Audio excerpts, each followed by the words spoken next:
What's up, gamers? It's Above, and in today's video, we're going to be discussing how you guys can prep for Witch Queen in under a month. And I know a lot of you guys either haven't prepped or are still looking for ways to prep, and this is going to be a guide on how you can do so if you haven't been saving bounties all season, or maybe we'll cover some things you guys weren't even aware of, things you can be thinking about to prepare for the brand new DLC on February 22nd. So if you guys find this video useful today, a like and subscription would be awesome. I would really appreciate it. Now, let's get into the tips. Starting things off, we have Destiny recipes, and if you guys haven't been to this website before, I highly recommend it. It's a great one-stop shop to show you everything you need to do to prepare. So first off, up top right, you can see I'm logged in. You just link your Bungie account with this website. It's super straightforward. And as we dive into this, you basically, the first thing you see on the top left is this prep score. And mine currently says 470. It says I'm prepared, and I'll be diving into what exactly that means. So first and foremost, stored XP. Everybody's favorite thing to talk about is bounties. If you guys are curious why we talk about bounties, it's basically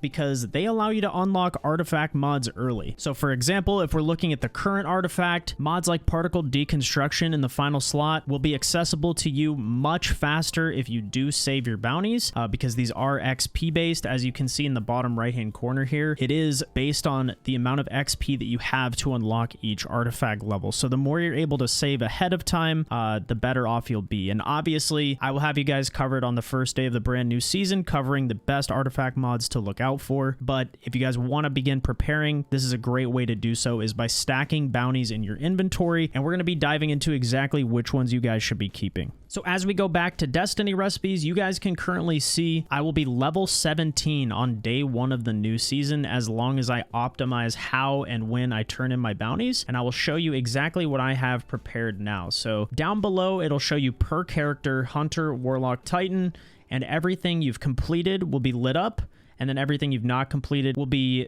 kind of dimmed out. And the cool thing is, if you want to just narrow it down to bounties you have completed, you can do that as well. So one of the things to note is there are 26 total bounties that you can save that are weekly bounties.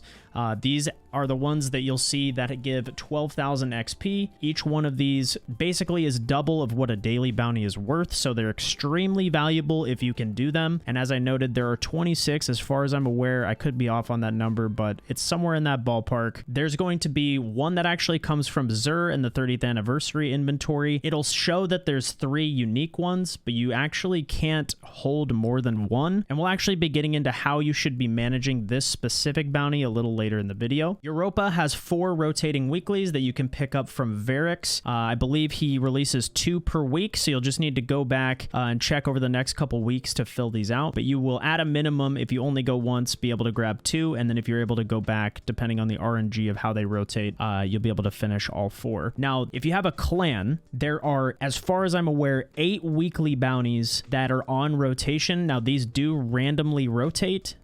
So you might get lucky or unlucky with the next few weeks, but you should have 4 resets before Witch Queen to go and fill these out. So if you're in a clan, some of these are relatively easy, like getting 10 assists in Crucible, and other ones are playing 10 Gambit games with teammates, which is obviously much more time consuming. So kind of judge the risk reward of whether or not you want to do those bounties, because some of them do take quite a bit of time. If you guys have been saving any of the Iron Banner bounties, I don't believe Iron Banner will be returning before Witch Queen. So these may no longer be obtainable, but there are 7 of these. So if you have those saves, big ups to you. That's a lot of XP that you're able to save. And the moon bounties, there are 2 that come from Eris. They look like this. And then there are 2 that come from the Lectern as well that are more focused on the nightmare hunts. Both of those count as XP as well. And then you have 2 that come from the Cosmodrome from Shah Han. And I believe that's it for the weeklies. There really aren't that many because they've narrowed down the potential weekly sources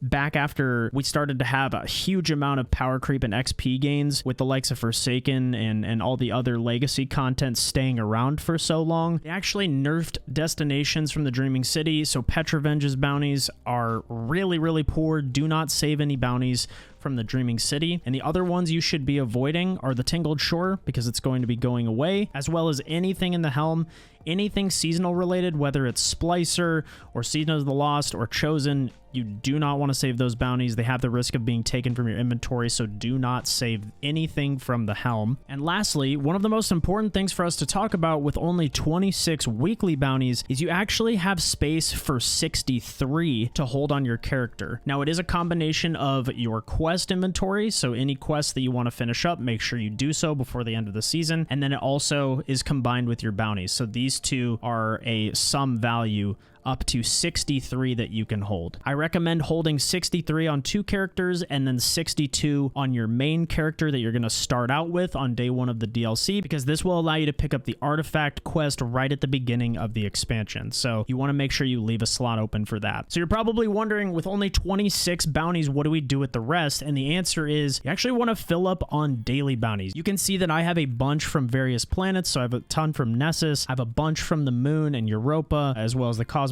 and things of that nature. So anything from the Cosmodrome, the EDZ, Nessus, Europa, the moon, those are all fantastic bounties to keep. And you're probably wondering, why not save bounties from the primary vendors in the tower? They're super easy to complete. We play these things week in, week out. The main reason is actually because if you save these and any of those bounties are repeated on the day that Witch Queen drops, you'll not be able to do them again. So basically, you're limiting yourself on the amount of XP that you're able to hold, whereas instead, you're likely not going to go to Nessus or the moon or going to visit Shahan on day 1 of Witch Queen. That's super unlikely, but we are going to be running Strikes and Gambit and Crucible to try and level and hit that soft cap. So if you're able to keep those bounties untouched, that'll be even more XP you can grab on your first trip to the tower once you turn in all 63 of your bounties. So hopefully that made sense. If you guys have questions on this, feel free to leave it down in the comments, but that's a super in-depth breakdown of how you should be managing your bounties leading up to Witch Queen. Stock up on as many weeklies as possible, fill out the rest with daily bounties. Dailies are 6,000 XP, weeklies are 12,000. Get to grinding. The next thing I want to talk about is actually materials and prepping to make sure that you guys have enough of these heading into Witch Queen. This will allow you to level, purchase mod components, do anything you need to do. It might be used for weapon crafting, who knows? So stocking up on these from Spider, if you have the legendary shards available,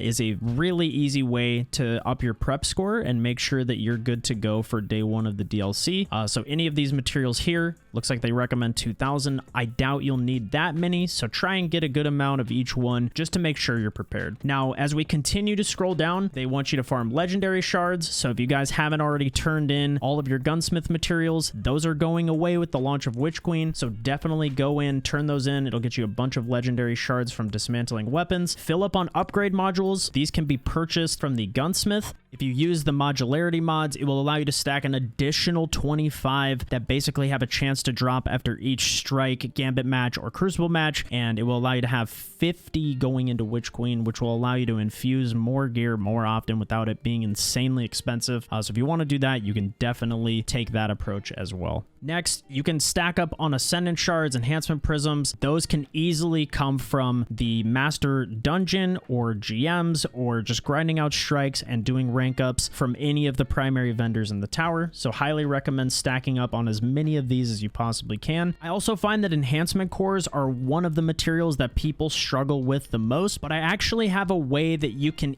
easily farm this material before Witch Queen. So what you're going to do is you're going to go over to collections, you're going to go to armor, scroll down to leveling, and go over to this final page where the blue leveling gear is, and you're just going to pull these from collections. You can do these in bulk, or you can do one at a time depending on how many materials you have. I'm going to go into my inventory, and you'll see that it pulls at level 5. Now, it'll cost you 3 enhancement cords, some shards, and glimmer to level this up to level 8. So you put 3 cores in, you go from level 5 to level 8, and when you dismantle this, I get 6 cores in return. So I'm literally doubling my enhancement cores literally by just putting a couple prisms and shards into it with some glimmer. So really great return if you guys have a bunch of shards and glimmer and prisms stacked up from farming strikes or whatever, and you're down bad on cores. This is a great way to get that number up before Witch Queen. Next up, we have Spoils of Conquest. If you guys are raiders and you have a raid team to farm, you can actually stack spoils in your inventory,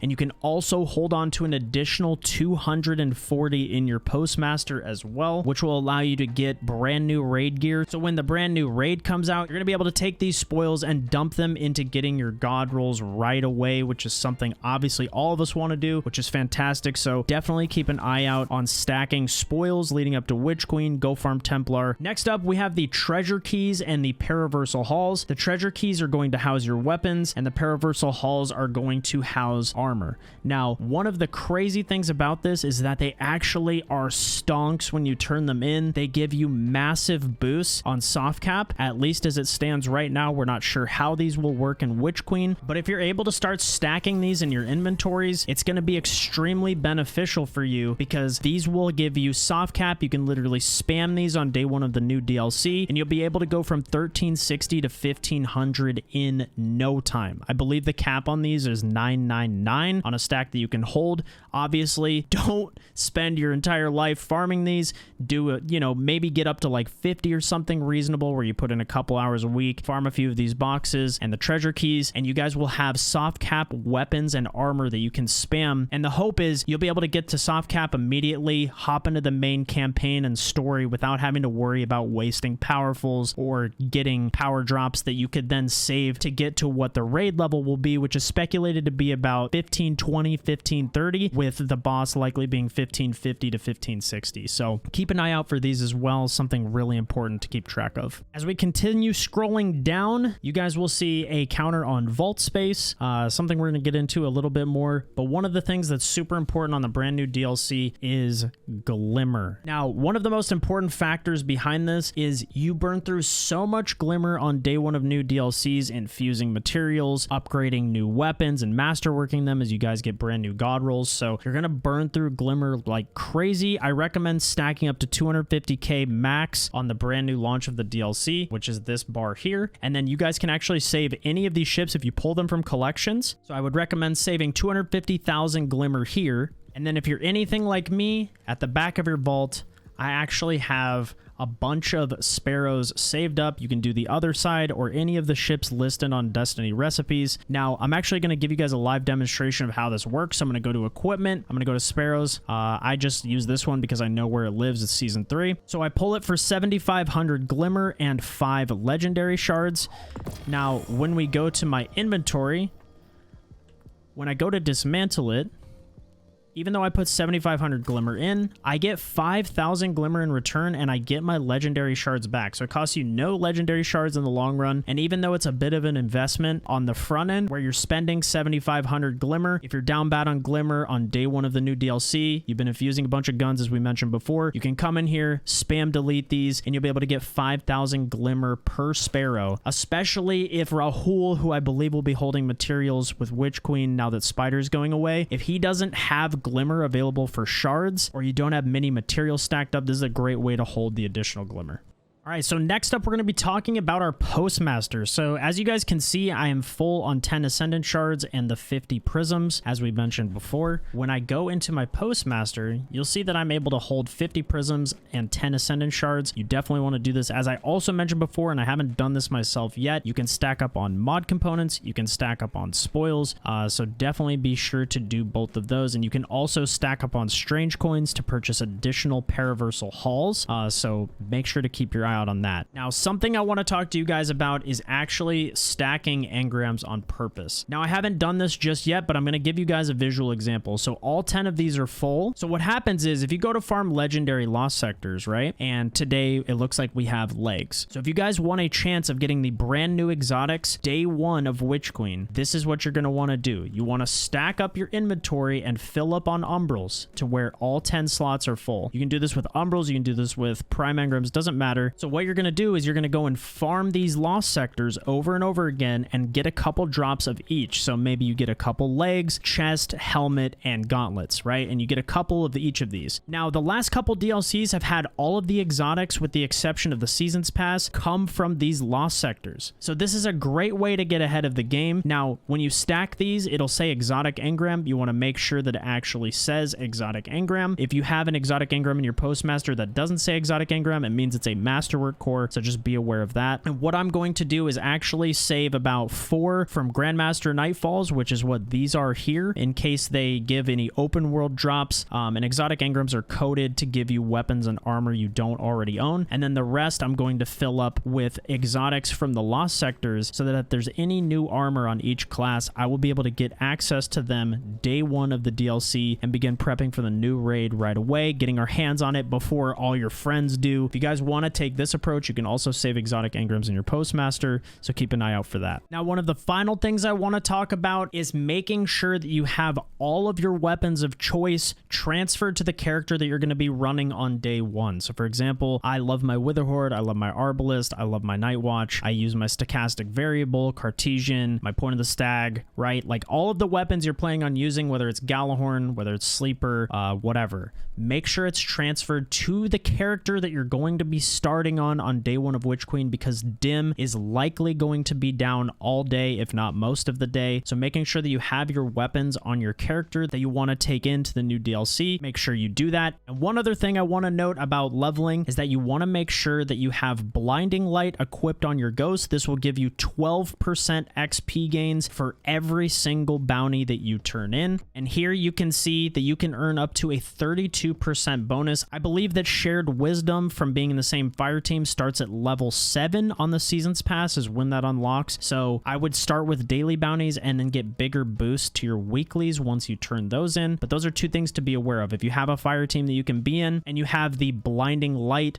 mod equipped on your Ghost, as well as the Well Rested buff, which gives you additional XP for your first few levels after each weekly reset, all of those things are going to make a massive difference when you're turning in your bounties. So basically with Blinding Light, and then once you have Shared Wisdom, you're looking at about a 20% boost to your bounties, which after 5 is literally like turning in an extra weekly. So make sure you guys are turning in your bounties as a fire team, and that you are also having the Blinding Light mod equipped. It will make a massive difference in achieving the maximum season pass rank and unlocking as many of the artifact mods as possible. A couple final things to note are to make sure to turn in your gunsmith materials. You can see that I've already turned in most of mine. This will not only stack up your legendary shards, but you can actually get some god rolls. And I actually put out a video on the top 10 gunsmith god rolls you should be chasing. So check that out if you haven't seen that already. And down here for newer players, if you guys haven't already picked up all of the weapon mods available from Banshee, make sure you pick those up with mod components before those go away.